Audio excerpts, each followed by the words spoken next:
새벽같이 일어나 돈 되는 독서를 하고 10살 주린이를 키우며 엄마표 금융교육을 실천하고 있는 엄마 새벽같이입니다. 안녕하세요. 지난 영상들에서는 왜 제가 새벽에 일어나 독서를 하는지 그 이유와 부자가 되기 위한 마음가짐, 그리고 10살 주린이의 주주총에 참석한 이야기를 했었는데요. 이제부터는 본격적으로 내 아이 탄생부터 어린이집, 초등학교를 거쳐 중고등학교, 대학교를 졸업하고 사회 초년생에 이르기까지 양육 시기별 금융교육에 대하여 좀 더 구체적으로 다뤄보려고 합니다. 전반적인 영상의 내용은 오바마 전 대통령 경제자문위원 출신인 베스 코블리너의 아이를 위한 돈의 감각과 신한은행 VIP 담당 출신의 고미숙 작가님의 내 아이 자산관리 바이블을 토대로 제가 직접 제 아이를 대상으로 실천한 내용, 그리고 여러 금융기관의 자료를 분석하고 정리해서 보다 알기 쉽게 구성해 보았습니다. 따라서 보시는 바와 같이 탄생에서부터 초등학교 입학 전까지를 유아기로 하고, 초등학교 입학해서 졸업할 때까지는 초등기, 그리고 중학교를 입학해서 고등학교 졸업할 때까지를 한꺼번에 묶어 중고등기, 마지막으로 대학교 입학해서 취업 후 월급을 받는 시기까지 총 4단계로 주기를 나눠봤습니다. 그리고 그 주기에서 더 세부적으로 저축, 소비, 투자의 개념으로 다시 나눴고, 이번 시간에는 내 아이의 금융교육의 첫 단계로 유아기에서의 저축에 관하여 다뤄보고자 합니다. 요즘에는 갓 결혼을 해서 임신을 하고 출산을 하기 전부터 아이의 금융계획을 미리 세우고 차근차근 실천하시는 부지런하고 똑똑한 엄마들이 많죠. 그래서인지 태아보험이나 증여 등에 관한 내용이 정리된 블로그도 많고 관련 정보도 넘쳐납니다. 너무 정보가 많아서 뭘 참고해야 할지 모르겠는 분들을 위해 제가 준비해온 이 자료와 그리고 영상 참고하셔서 튼튼한 금융설계 이루어 나가시길 바랍니다. 마시멜로를 보면 너무 유명한 마시멜로 실험 이야기가 떠올라서 에이, 또 그 얘기 하시는 분들 있을 거라 예상됩니다. 그러나 유아기 저축편에서 가장 먼저 이 이야기를 꺼내는 이유는 정말로 마시멜로 이야기가 자제력과 저축에 관련해서 중요하기 때문입니다.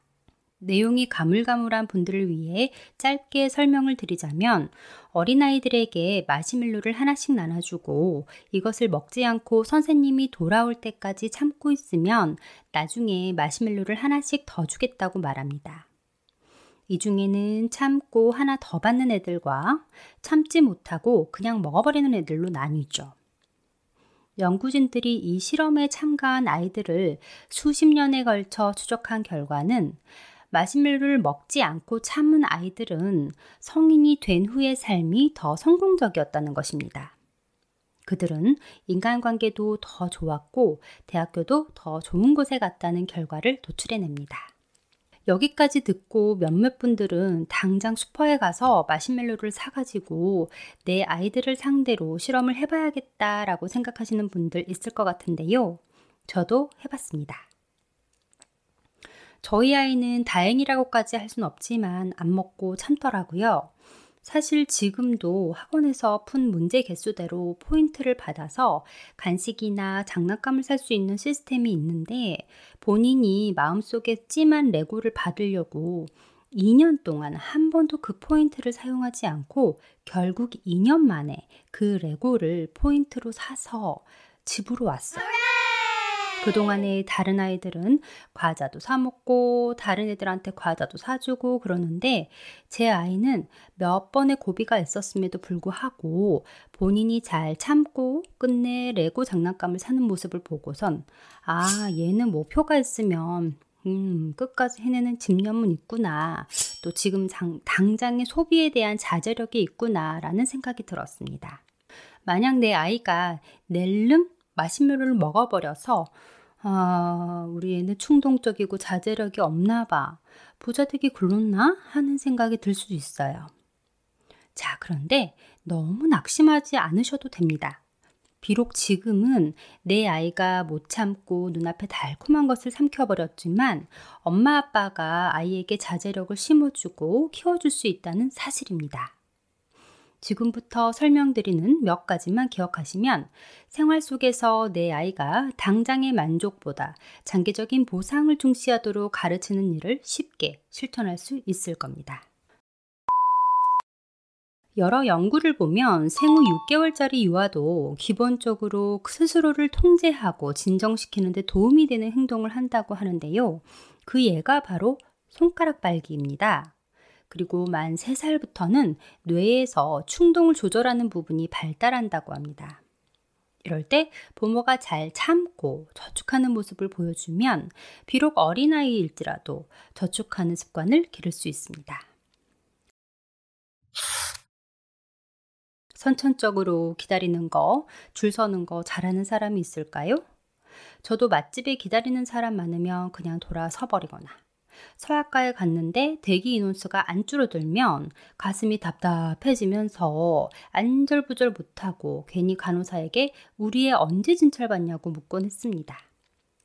아이는 답답하니까 칭얼대고 나가자고 하고 다른 아이들 우는 소리 듣고 덩달아 울고 정말 지옥이 따로 없죠.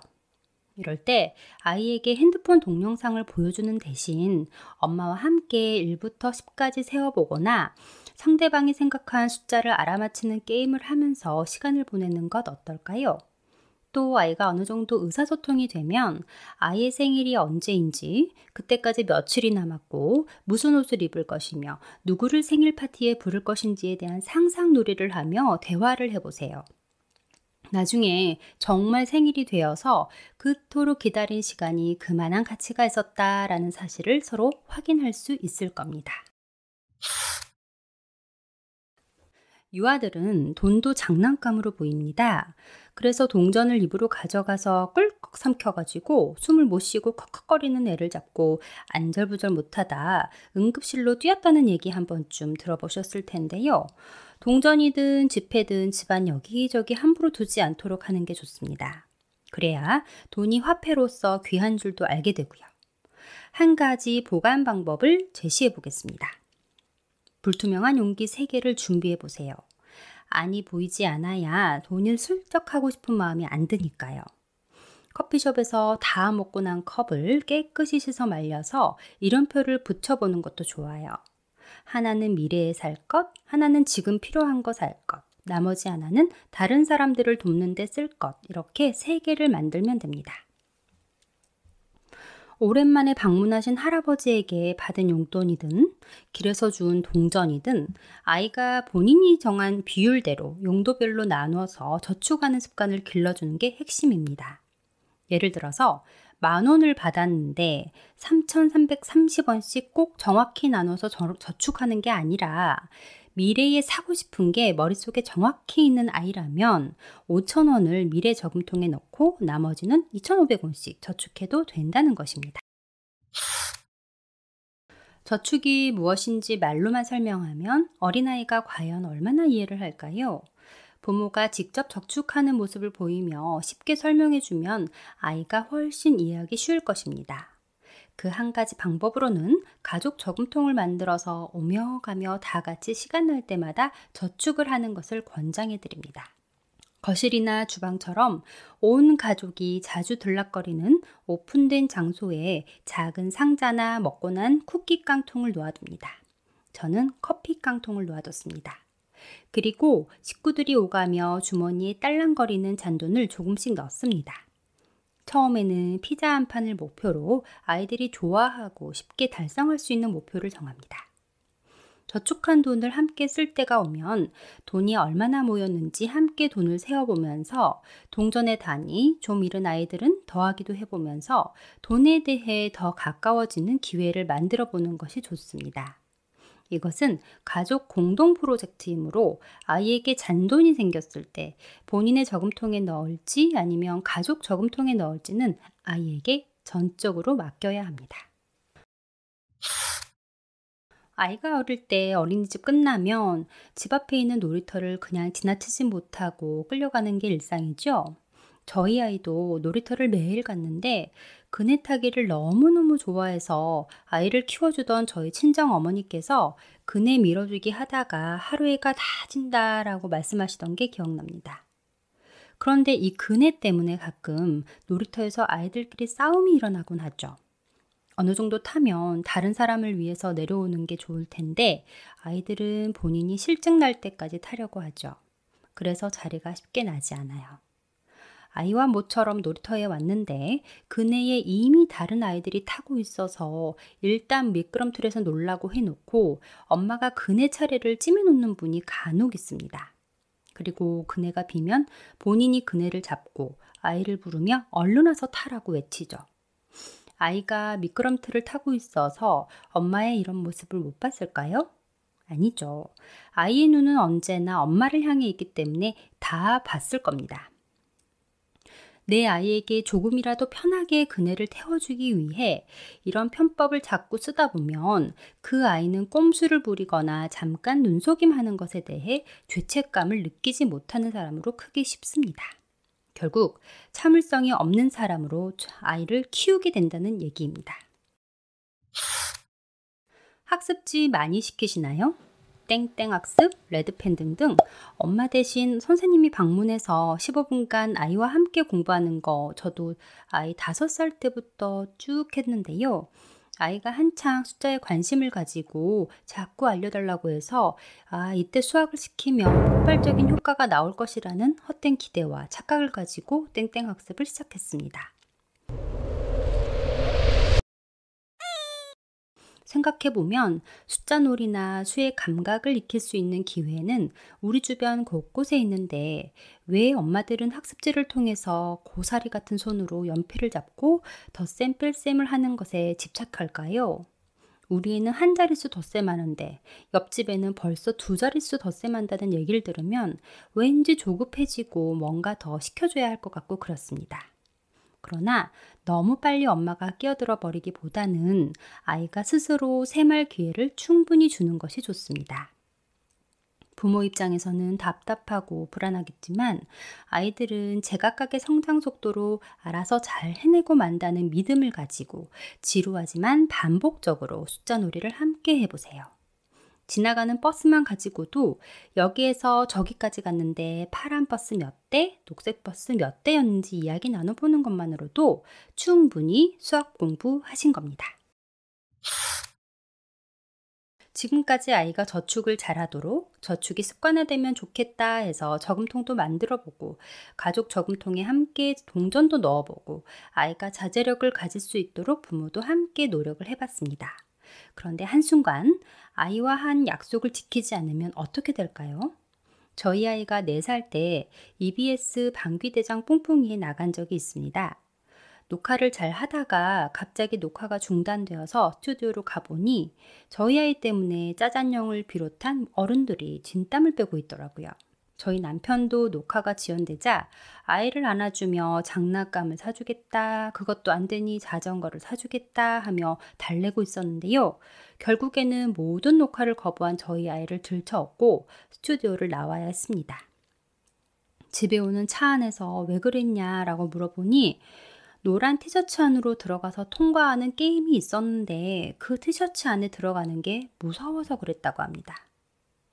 그리고는 아빠에게 자전거 언제 사러 가냐고 물어보더라고요.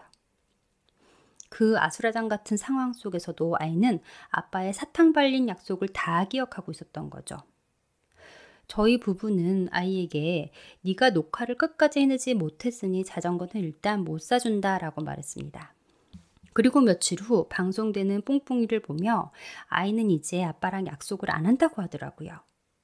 작은 해프닝이지만 이때 느낀 것은 급한 상황에서라도 당장 지키지 못할 약속은 하지 않는 게 좋겠다는 것입니다.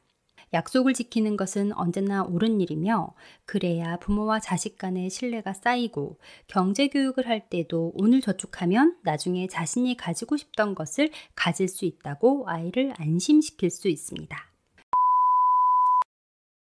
이번 시간에는 유아기 아이들의 저축과 관련해서 자제력을 길러주는 방법과 저축 습관을 기를 수 있는 방법에 대하여 이야기해 보았습니다.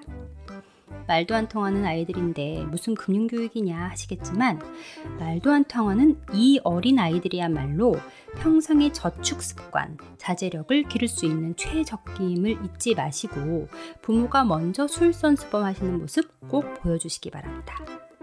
다음 시간에는 유아기 저축편 중 근성을 기르는 법과 탄생부터 시작하는 금융생활 실천 방법으로 계좌를 개설하는 방법에 대하여 설명드리겠습니다.